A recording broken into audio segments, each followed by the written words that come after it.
So bago natin simulan ng and then try natin maghulog.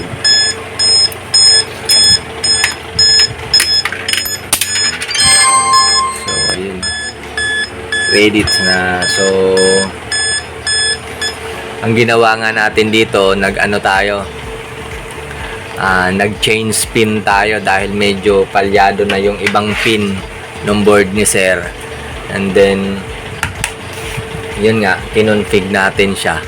Kinonfig natin siya sa VLAN setup gamit ang new Wi-Fi, and then naka RPI board pala siya. So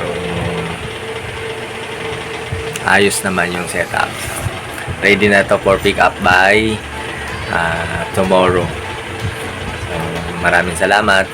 Siyempre, pa-support na lang po mga ka-Piso Wi-Fi, mga ka-J3 Piso Wi-Fi ang ating channel na J3 Piso Wi-Fi at J3 Ronda. So, parehas po yun sa atin, sa inyong lingkod.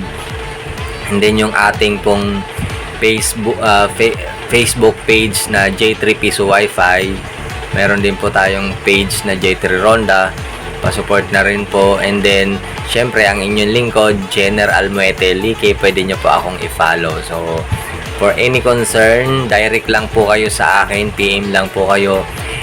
Any question and support, build. Actually, magbi-build tayo. Huwag kayong mag-atubiling kontakin tayo through Messenger.